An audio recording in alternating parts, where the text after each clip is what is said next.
uumama ishee irraa kaasee Itoophiyaa kan ijaare diinarraa ittisee fi addunyaatti beeksise Oromoota. Warra ijaarinsa isheetiif utubaa ta'an keessaa Goobanaa Daacee fi Qusee Dinagdee, kanneen diinarraa ittisanii gaachana ta'aniif keessaa ammoo kan akka Balaay Zallaqaa Qilxuu, Baalchaa Abbaa Nabsoo, Gabayyoo Gurmuu kaasuun ni danda'ama. Warra addunyaatti beeksuun biyyattii kanatti maqaa godhan keessaa ammoo Abdiisaa Agaa, Abbabaa Biqilaa, Faaxumaa Roobaa dabalatee kumaatama maqaa waamuun ni danda'a. Anaaf biyyi koo Oromiyaadha, biyya caaltu kan uumaan badhaatu jedhe. Umrii isaa guutuu tokkittii lubbuu isaa utuu hin waakkatin waa'ee guddummaa Oromoo hacuuccaa fi cunqursaa abbootiin irra gahaa ture. Akeekaa fi kaayyoo Oromummaa walaloo fi yeedaloo laphee namaa qabbaneessee kiilolee isaa sanaan qorqalbii dhaggeeffattootaas booji'ee bitaa ture. Akka warra kaanii beekamtii, kabaja, horii yookaan aangoo barbaachaaf sirna nafxanyaa jala fiigee afaan hojii barichaa afaan Amaaraan hin sirbine wallaalee utuu hin taane godaannisaa fi eelaa of keessaa qabu waan beekuufi. Namni kun eenyu laata? Hin daganne nagaa. Ashamaa harka fuuni daawwattootaa fi dhaggeeffattoota Gadaa Miidiyaa Neetwork. Kun qophii keenya keessoo Oromiyaa torbaniin isin biraan gahuudha. Qophii keenya keessoo Oromiyaa torban kanaan du'aan boqochuu weellisaa kabajamaaf jaallatamaa akkasumas abbaa aartii Oromoo kan ta'e Dooktara Kabajaa Aartist Alii Birraa bu'aa ba'ii jireenya isaa fi qabsoo isaa irratti waan qindeeffanne qabnaa. Hanga dhumaatti nu faana bu'aa kan isin jedhu Aanolee Waaqooti. Afaanii fi aadaa Amaaraa kan maqaa Itoophiyaa golgatee lubbuu itti godhuu fi guddisuu keessatti qoonni Oromootaa Amaarotaa olii. Kana yoo jennu ammoo lafumaa kaanee utuu hin taane dhugaa jiru bu'uureffachuuni. Akka fakkeenyaatti Looreet Tsaggaayee Gabramadiin Qawweessaa, Dooktara Kabajaa Xilahuun Gassasee, weellistuu Buzinesh Baqqalaa fi Oromoota baay'ee lakkaa'uu ni dandeenya. Warreen kun beekanis haa ta'u utuu hin beekin duudhaa fi aadaa afaan isaanii dhiisuun weelluu aartii afaan biraa akka inni guddatu warra gumaacha olaanaa taasisedha. Namoonni aangoo fi dantaa waa xiqqoon fedhii lammii isaanii galanii fi gurguran hawaasa hundaa keessatti rakkisaadha. Qaaliin warra aangoon, horiin, sadoo fi qananiin dantaa lammii isaaniitti dugda hin galagalchannedha. Haala kanaan bu'uura Oromummaa kan ta'e afaanii fi aadaa Oromoo dhabamsiisuuf ijibbaata diinni godhaa ture hongeessuu keessatti namni wal'aansoo seena qabeessa godhe afaan Oromoo du'a diinni hawweef jalaa ba'ee sadarkaa har'a irra ga'ee wixineessuu keessatti gumaacha hundaa kan ba'e Aartist Alii Birraati. Alii Birraa abbaa isaa Mahammad Muusaa fi haadha isaa Faaxumaa Alii irraa caamsaa 26 bara 1948 baha Oromiyaa magaalaa Dirree Dhawaa ganda Qorree keessatti dhalate. Abbaan isaa Mahammadii fi haati isaa Faaxumaan wal fuudhanii waggaa 5tti yookaan Aliin dhalatee waggaa 3 yoo guutu waliin jiraachuu dadhabanii wal hiikan. Yeroo kana abbaan Aliitti waan cicheef Faaxumaan otoo hin jaallanne ilma ishii abbaatti dhiiftee ejersa Gooroo biyya itti dhalattee guddatteetti deebite. Haalli kun Aliin abbaa malee haadha dhabee akka guddatu godhe. Haa ta'u malee Rabbi adaadaa isaa Maariyaam Musaa yookaan abboonyii obboleettii abbaa akka haadhaatti buuseefi. Abbaan Alii Mahammad nama ogummaa hojii harkaatiin baay'ee beekamudha. Hojii isaa kanaan nama shariika baaburaatti miindeffame. Sana biratti kontiraata hojii kan boombaa bishaanii manneeniif galchuu yookaan naquu fi bakka cabee suphuu hojjechuun bulchiisa magaalaa Dirree Dhawaa waliin nama jiraatudha. Haala kanaan ilma isaa tokkicha Alii haadha malee guddisuuf murteeffate. Aliin akka umriin barnootaaf ga'een mana barnootaa amantii Islaamaa kan maqaan Madrasa Jadiidaa jedhamuun beekamu kan ganda Laga Harreetti argamu seene. Achitti amma kutaa 5 erga baratee booda mana barnootaa yerochaa kan maqaa Lu'uula Mokonnin qabuu fi kan Gaaziraa keessatti argamutti geeffame. Kutaa 6ffaas achitti xumure. Sana booda Aliin fedhii gama kanaan barnootatti fuudhabuu waan hubateef abbaan isaa Madrasa Arabii Ustaad Gubee kan gara ganda qabrii ijoollee gubbaa geesse. Aliin barnootaaf madarasa Ustaad Geebeetti kennamuu yeroo gabaabduu keessatti fixee achumatti barsiisummaan miindeffamee Ustaad Aliis moggaafame. Isa haala kana keessa jiru sosochiin afran qalloo kan guddina afaanii fi aadaa Oromootiif bu'uura ta'e Dirree Dhawaa keessatti jalqabe. Kan sosochii kanaaf sababa ta'e aruuza ilma Ugaazaa kan jalqaba bara 1961 keessa godhame. Gaafana wallistoota wallee afaan adda addaatiin affeeramtoota bohaarsaa turaniin Rabbi rahmata haa godhuufi jecha Abdullaahi Giriichoo mee wallee afaan teenyaatis takkallee taatu nu dhageessisaa haa jedhe. Weellistoota keessaa kan gaaffii Abdullaahiitiif deebisa kennu dhabnaan namni Hasan Umar Tarree sagalee ol kaateen gaaffii Abdullaahi warri dooyaa irra jiraniif irra deebi'e. Gaaffiin lammataa itti darbatamnaan kan mi'a muuziqaa dha'aa ture tokko. Meeshaan muuziqaa afaan qottuu hin beektu itti dhawaan ni caaddi deebisee jettu kenne. Deebisaan kennamte qaanqee dallansuu fuula Abdullaahii Girichoo Hasan Umarii fi dargaggoota dura facaaftee sharaa bashannanaa aruuzaatiif dhaabbatte shororkaanis weerarte. Dubbiin gurbaan mana aruuzaatti afaan Oromoo ilaalchisee darbate sharaa aruuzaa yookaan misirroo keessa qofaatti hin dhaabbanne hawaasa Oromoo naannoo sanii keessaa maanguddoota haalaan onnachiifte. Odoo hin turin horii walitti buusanii mi'a muuziqaa ammayyaa bitanii dargaggoota fedhii wallisuu qaban harka kaa'an. Gochi isaanii kun hagayya 1961 hawwisoo afran qalloo kan maqaa urjii bakkalchaatiin beekamu akka dhalatuuf sababa ta'e. Miseensonni urjii bakkalchaa kanneen harmoonikaa afuufuun rakkisaa ture yeroo gabaabduu keessatti mi'oota muuziqaa bitameefiin wal fudhatanii bitootessa 8 ayyaana Iida Ramadaanaa kan hijiraa 1381 du'aa galma bulchiisa magaalaa Dirree Dhawaatti ol bahanii hawaasa seenaan daawwatamtee hin quufamne badhaasan. Achumaan dargaggoota magaalattii maraan ilmaan afran qalloo maaliif tetteeksanii dardara alagaa'eef cinatti agartanii afaan isaaniitiin kunoo wal faarsanii dubraan teenyaa kan yerootiin illee wanni weellisanii bartan jiraatiin walleen jechuun wal'aansoo aadaa fi afaan isaanii guddisuutiin yaaman. Akki kun magaalaa Dirree Dhawaa urjii bakkalchaa biratti hawwisoo biiftuu ganamaa, hiriyaa jaalalaa, maskoob, arsalee fi suqul illaaq badhaase. Dargaggoota malees shamarran maqaa Azeeb Timiraa, Biqilee fi Eenbaan gurmeesse. Akkuma dhiiraatti waltajjii yookaan du'aa agarsiisa gubbaattis baase. Dargaggoota yaamicha urjii bakkalchaa jalaa owwaatanii guddina aadaa fi afaan isaaniitti bobba'an keessaa tokko Alii Birraati. Aliin nama ijoollummaa wallee weellisuuf akkaan jaallatu ture. Kanarraa kan ka'e mana barnootaa keessatti faalulee yeroo adda addaatti barattootaan dhiyaatan irraa qooda fudhachaa ture. Kanatu umurii bara 14tti hawwisoo hiriyaa jaalalaatti isaaf kaadhime. Aliin hawwisoo hiriyaa jaalalaa kan daa'imman umurii warra urjii bakkalchaatii gadiitti makamee odoo xiqqoollee hin turin dandeettii yedalee wallee baafachuu fi wallisuuf qabuun urjii bakkalchaatiin fudhatamee Iida Ramadaanaa kan guraandhala 25 bara 1963 waltajjii gubbaatti bahee sagalee isaa bareedduu fi nama hawwatu sanaan birraadhaaf barihee ililliin urgooftee dhibee maaliin qabaa rabbi kiyya gooftee jettu wallisuun daawwattoota of wallaalchise. Warri galma keessa turan wallicha bis bis jechuun akka irra deddeebi'ee wallisuuf godhan illee dhaga'anii quufuu dadhaban. Guyyaa san booda maqaan abbaa Muhammad Muusaa irraa ka'ee Alii Birraas ta'e. Akkuma waltajjii irraa baheen Alii sagalee fi sosocho'aan onnee hawaasaa keessa seenne xiqqaaf guddaan magaalattii isa baree. Dardarri yeroo waan barcaa dhaban maqaa Aliitu rakkate jedhuun maallaqaa fi kan uummata irraa funaannataa turan. Warreen garii fardaan hojii hojjetan ammoo Alii miillaan deemuu dhorwan. Alii Birraa sosochii afran qalloo fi hawwisoo urjii bakkalchaatiif beenzila ta'e. Hiriyaa wal taatee yaa urjii bakkalchaa si malee eenyummaa wallee akkaan tolchaa tapha afaan keenyaa sumatu xaliilchaa kan dhufee caqase gammachuu galaalchaa garaanii hidhanii onneen hidhaan taatu yaa urjii bakkalchaa kan bariisa baatu jechuun hawaasni Oromoo Dirree Dhawaa malees naannoo baha Oromiyaa keessaa iddoo dhaqanii weellisan maratti jaalalaa fi kabaja hawwisoo isaaniitiif qaban ibsan. Hawwisoon afran qalloo afaan Oromoo biratti kan Somaalee, Arabaa fi Adaree weellisuun warra gaafa aruuzaa ilma ugaazaa afaan Oromootti qoosan saba Oromoo dabaree kan isaan keessatti bilaasha yookaan fudhatama dhabsiisan.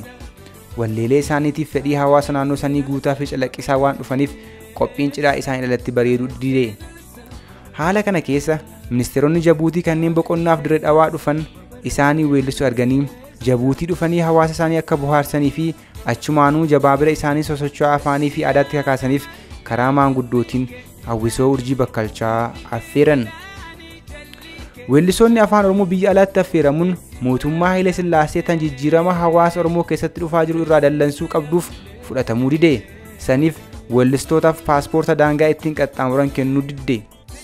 Alii fi weellistoonni urjii bakkalchaan gariin murtii bulchiisa Amaaraa fudhachuu diduun odoo abbootii fi maanguddootaan hin mari'atin tokko lamaan Jabuutii dhaqanii baabura Jabuutii deemurra if kaa'an.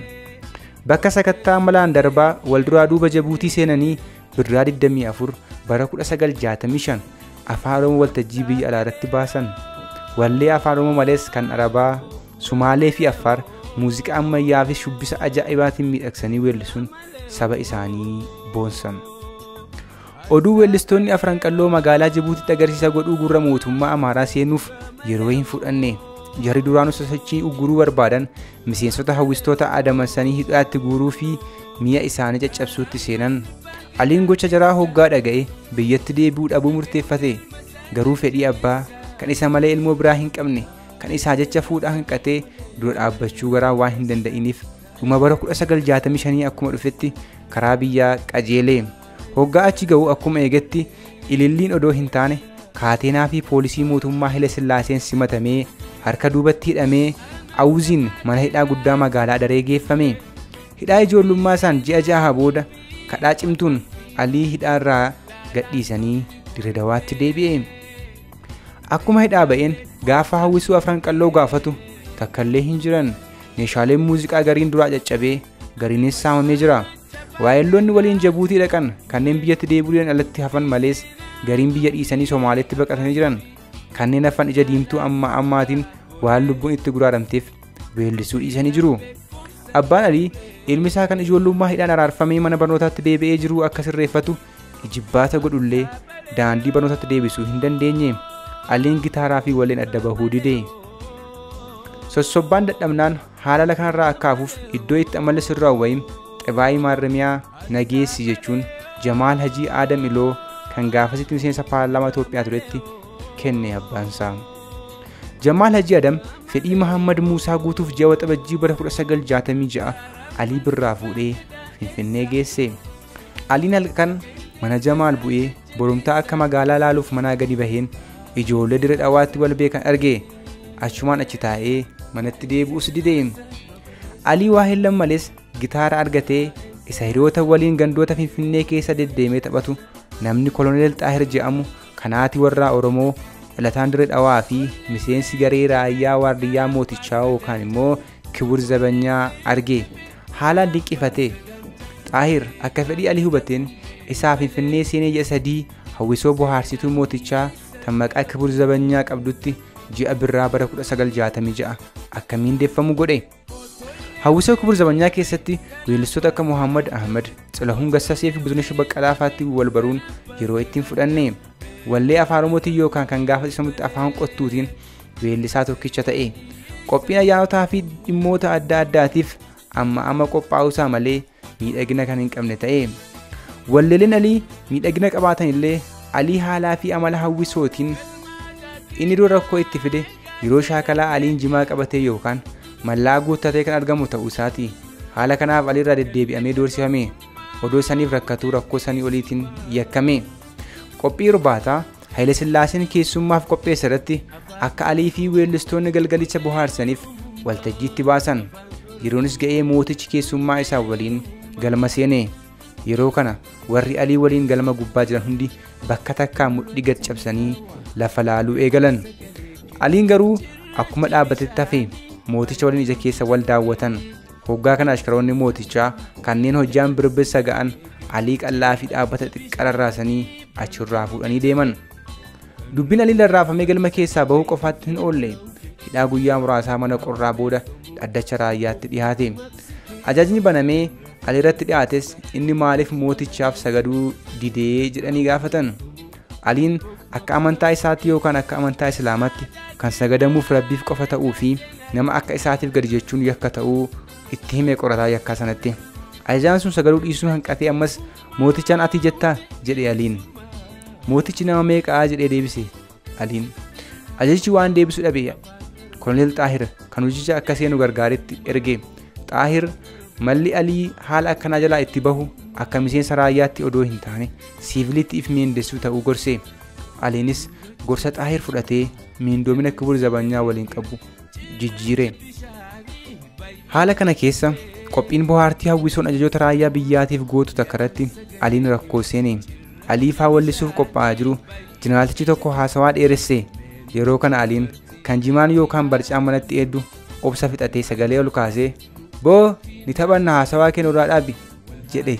Alii akkas jechumaa fi rarraafamee deemuun waluma faana ta'e. Akkuma olii kanaan uumamni Alii kan bashaashummaa walbaa fi burraaqaa jiru hawwisoota naamusa malees ukkaamamaa fi ajajootaaf mataa gadi cabsachuu wal fudhachuu dide. Kanaaf miindoomina waggaa 3 booda Alii jaraan nagaatti jedhee biraa sokkee.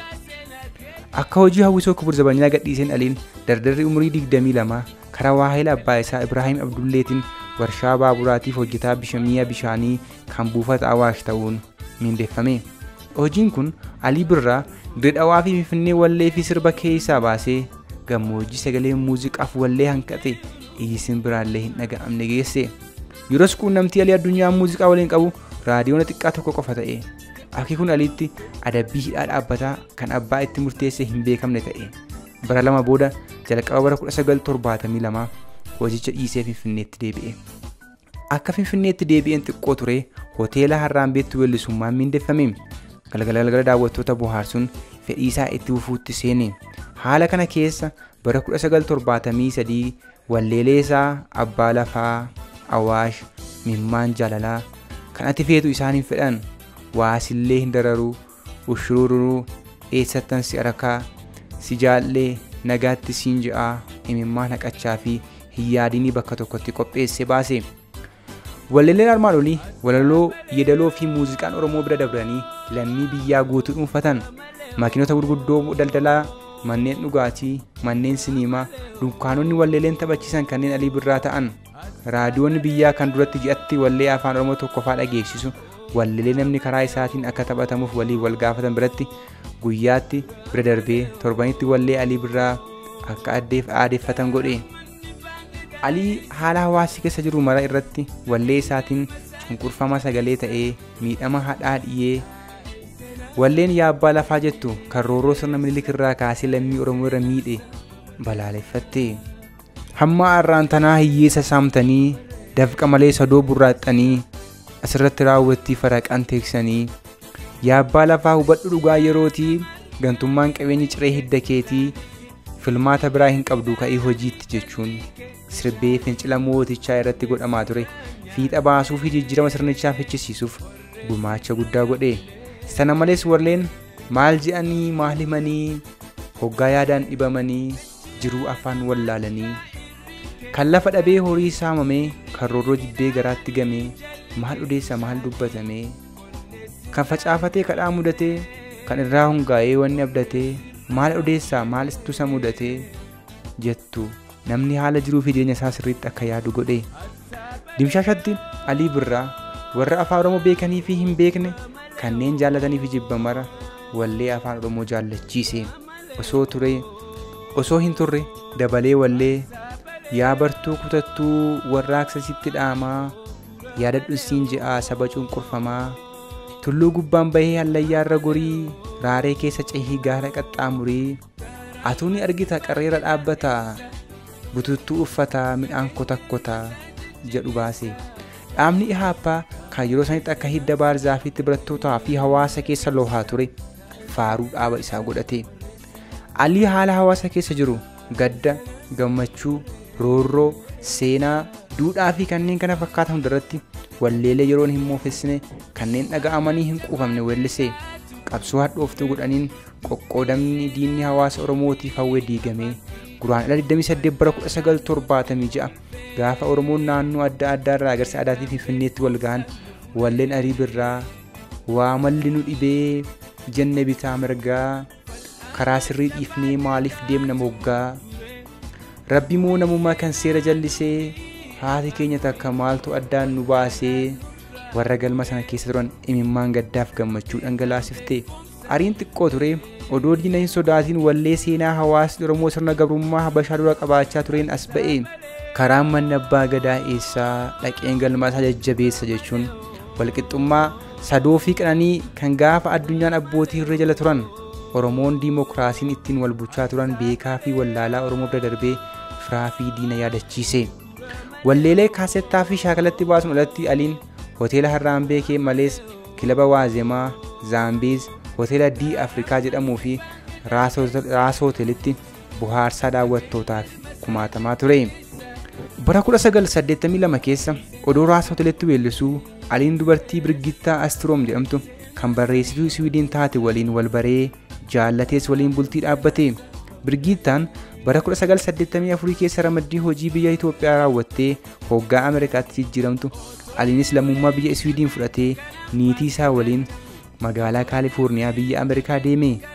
Bara 1984 irraa kaasee hamma bara 1992tti Alii fi Birgiittaan hojii fi bashannanaan biyyoota Ameerikaa kaabaa, Awurooppaa fi Eesiyaa keessa deddeeman. Haalli kun Alii hawaasa Oromoo malees muuziqaa irraa fageesse. Jiruu sadoo fi qananii qabaatullee wallee fi weellisuun adda bahee jiraachuu Aliitti rakkoo ta'e. Kanaaf kaaseta isaa kan bara 1992 baaseen Aliin walhubannaa haadha warraa Birgiittaa walii kee walleelee isaa kanneen hin moofamnee fi haaraan waliin hawaasa Oromoo kan yeroo sanitti addunyaa wal ga'aa jirutti as bahe. Alii Birraa akkuma nama dirree dhawaa keessatti dhalatee guddateetti afaan Oromoo biratti kan Arabaa, Amaaraa, Somaalee fi Adaree qajeellootti dubbata. San boodas kan Swiidinii fi Ingiliziitti dabalate. Afaanota lagaa keessaa kan Arabaa, Somaalee fi Adareetti walleelee seena qabeessa ta'an kanneen akkuma gaafa buhanitti yoomuu jaallataman hedduu weellisee. Gama biraatiin gaafa hawwisoo Kibur Zabanyaa keessa turee fi san boodas afaan Amaaraatiin akka weellisuu dhiibbaa guddootu irra ture. Garuu afaan kanaan weellisuu akka foon karkarrootti lagate. Akkuma Xilahuunii fi Wuzuneshitti afaan Amaaraatiin weellisuun bu'aa guddaa akka qabu Aliin tolchee ni beeka. Haa ta'u malee afaan Amaaraa kan afaan isaa cuqqurse ta'uu waan hubateef bu'aa silaa gamasiin argatu wareeguu murteeffate. Afaan Amaaraatiif gatii kennuu dhabuun Alii isa bira dabree afaanii fi saba Oromootiif kabaja godhe. Oromummaan har'a dagaagee qabsoo bilisummaa yoomiyyuu calafniinsaa jiruuf onnee ta'e. Alii afaan Amaaraatiin weellisuu diduu bira dabree akka armaan gaditti wallaloo mana hirrikunnee fi dhama hin qabneen itti qoose. ሲዘፍኑ ሲሰማ እያየው ዘፋኞቹ እኔም በአማርኛ ዛሬ እዘፍናለሁ ፍቅር እንደ አስቴር እኔን አይጎዳኝም አሊ ስለሆንኩኝ እሸውደዋለሁ ከድሬ ስመጣ ግን ትንሽ ነበርኩ ዛሬ ከትወስታር ባንድ ኢዮኝ ግድንግድ ነኝ ጀኤ አፋን አማራ ጨጨባን ወልሱን እዶ ፊገቲ አፋንቻፍ ቀቡ ኢፋ ባሱን ገራጉቤ ገመብራቲ ነሞ ወሌ ትዝ ያለኝ ብዙ ተጨንቄ ከንቱላ ላገኝሽ አንቺን መናፍቄ ህሊናሽ አስቦ ልብሽ መቼ ረዳኝ እኔ ግን ውስጡን መናፍቄን ጎዳኝ መከራን ሲችሎ ማንም ሳይረዳኝ አንቺን መናፍቄ ሌና አድርጎ ጎዳኝ ጀቱ ሰገሌ ሳሚ ደጋን ቅንዴሴ ሙሐመድ አህመድ አከ እቲን ቤገሙ ካን ጎዴ አሊ ብራ ኩማ ወሌሳቲ ኦሮሚያ ብዬ አባኮቲ ገመቹን ኮ ሂሩ ሀመንሲ አርጉቲ ኦሮሚያ ብዬ ጀግኖተ ኩማተማ ኦልከ ኡዝገጪሱስ ያንኪየሱማ አብዲንኮ ሀዊንኮ ሱማ ገልሚኪያ ሲኦብሱን ደደቤ ብዬ ኦሮሚያ ጀዴቲ በረኩ ማላማፍ አፍሩ ኬሳ ሰዶ ብዬ ነማራ ረኮ ብዬ ሳፍለቹን ጅሩ ብዬ አምባ ከን ወጋዲ ደሚ ቦዳ ኦሮሚያት ዴቤ አቺ ገየንስ ጎርሳ አባይሳ ከበረቶት ጀባዱ ከእንራ ሐምሌ ጨብሴ hadhaadhiyuu fi karoora kanaan hiyyeeyyii naannoo ija aannanii tan naannoo dirree dhawaa warra hiree barnootaa waliin wal arguu hin dandeenyeef mana barnootaa sadarkaa duraa bane. Seenaan Alii Birraa barruu gabaabduu kanaan waan shallagamu miti.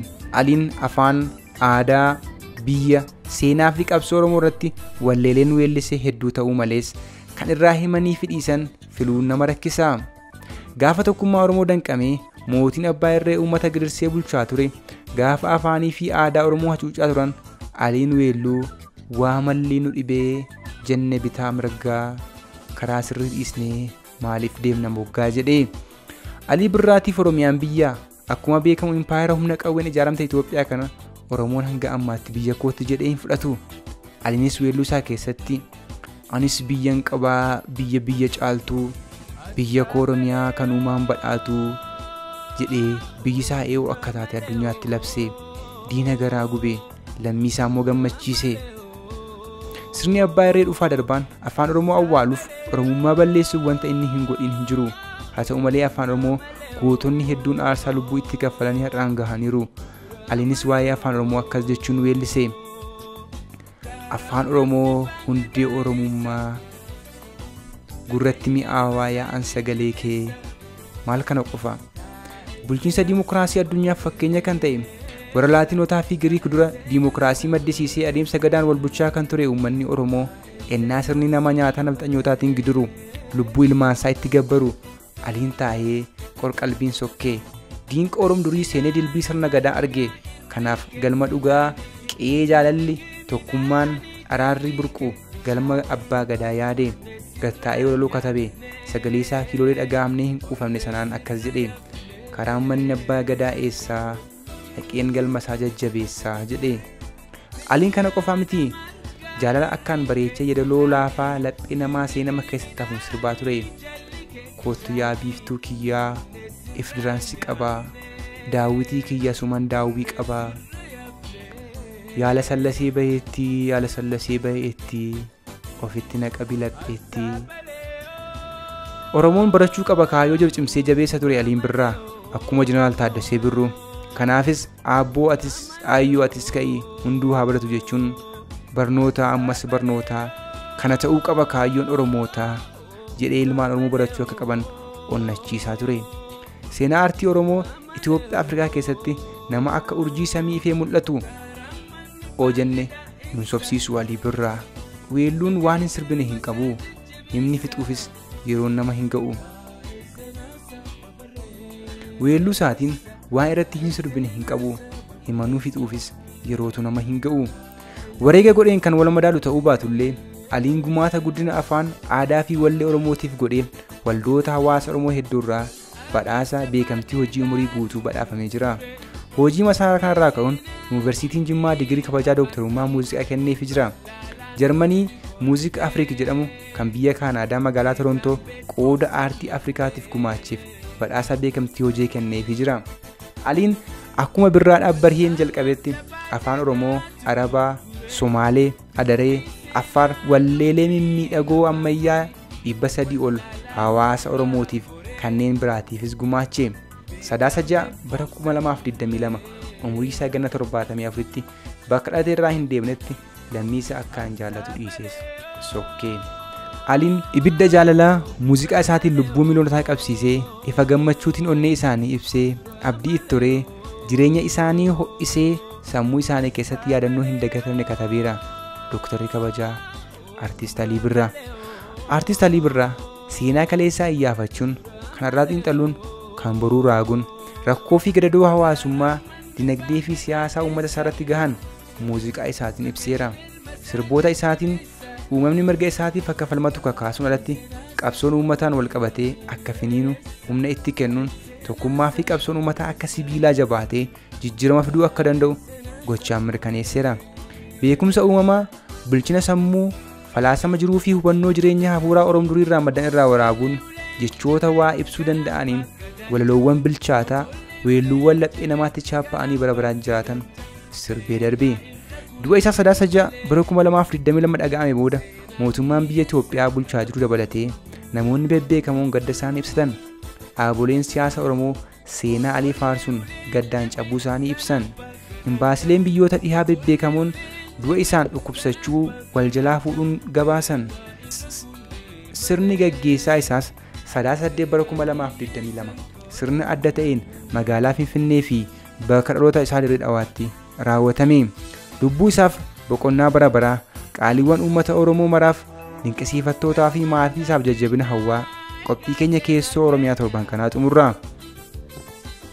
Qopheessuun isin waliin kan ture Aanolee Waaqoo, gulaalaan qophii gadaa tokkummaa fi gulaalaan suur sagalee ammoo mo'aa teessoo ture. Gadaa Miidiyaa Neetwoork utubaa qabsoo Oromoo.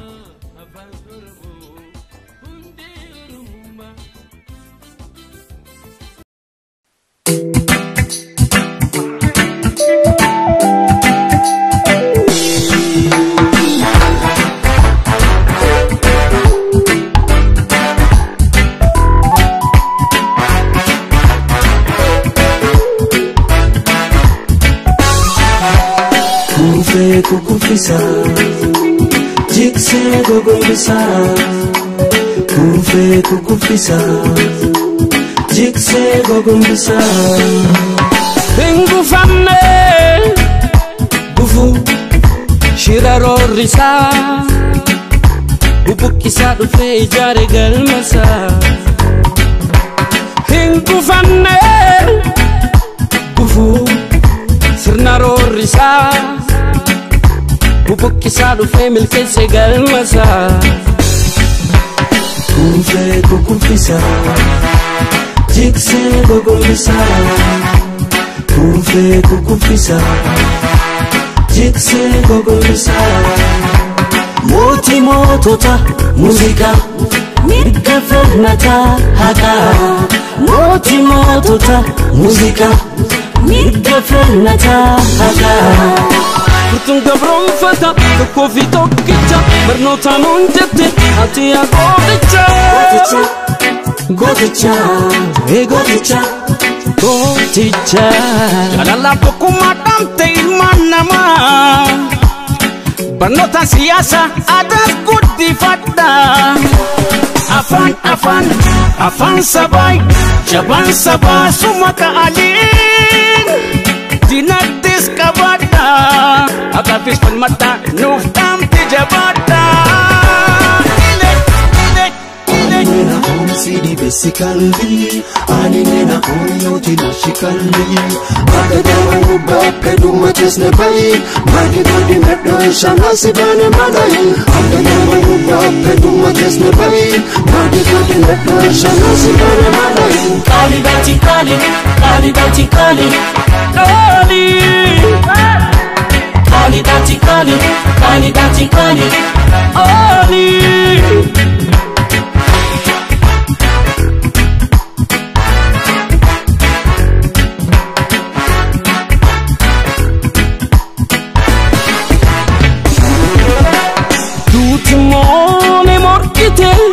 Gotuma libra, gota du abodie, hojjete barbara, mugafatera, hojjete magabola oli, isaja bansaba, olman ol ma oli.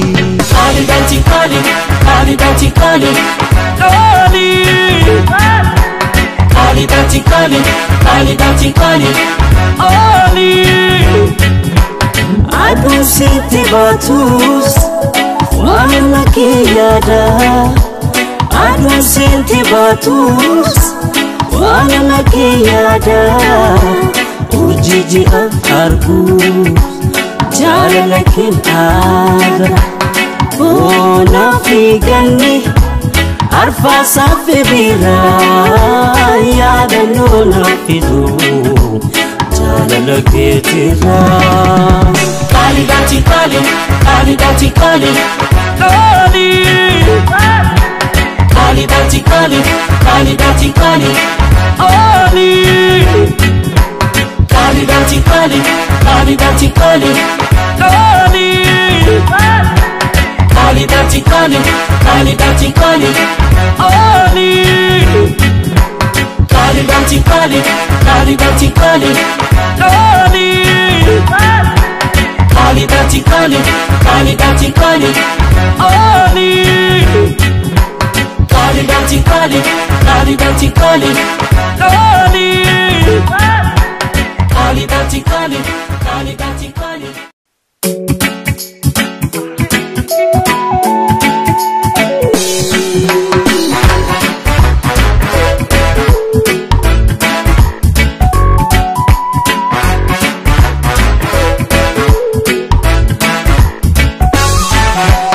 Kuufee kukufisaa jiksee gogombisaa. Kuufee kukufisaa jiksee gogombisaa. Hingufamne gufu shirarorrisaa. Bubukkisaa dhufee ijaare galmasaa. Hingufamne gufu sirna roorrisaa. Bubukkisaa dhufee milkeessee galmasaa. Kuufee kukufisaa jiksee gogombisaa. Kuufee kukufisaa jiksee gogombisaa. Mootii mootota muuziqaa mirga falmataa haqaa. Mootii mootota muuziqaa mirga falmataa haqaa. furtuun gabroonfata tokkoo fi tokkicha barnootaan hunjatte ati yaa gooticha. Gooticha, gooticha, gooticha. Jaalala tokkummaa dhamte ilmaan namaa barnoota siyaasa aadaa guddifadha. Afaan sabai jabaan sabaa suma ka'aliin dinagdees qabadha akaafis falmadha nuuf dhamte jabaadha. Nena omsidi basically, ani nena omyoti logically. Agadamu bapedu majesne bai, magi godi medo shana sibane malai.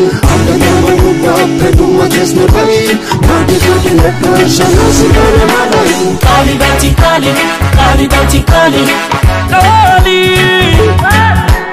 Kali dati kali, kali dati kali, kali.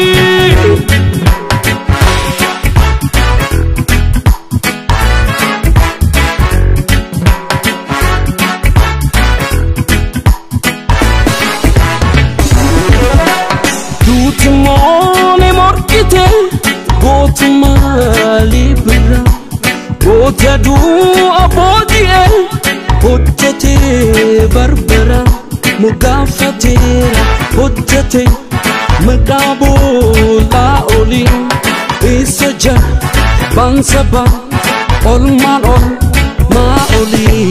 Kali danti kali, kali danti kali, kali. Kali dati kali, kali dati kali, kali. Adu siti batus, wala kiyada. Adu siti batus, wala kiyada. Ujiji argus, jala lakin ada. Bona figani. Arfa safi bira ya danuna fidu jalala ketira. Kali dati kali, kali dati kali, kali. Kali dati kali, kali dati kali, kali. Kali dati kali, kali dati kali, kali. Kali dati kali, kali dati kali, kali. Kali dati kali, kali dati kali, kali. Kali dati kali, kali dati kali, kali. Kali dati kali, kali dati kali, kali. Kali dati kali, kali dati kali.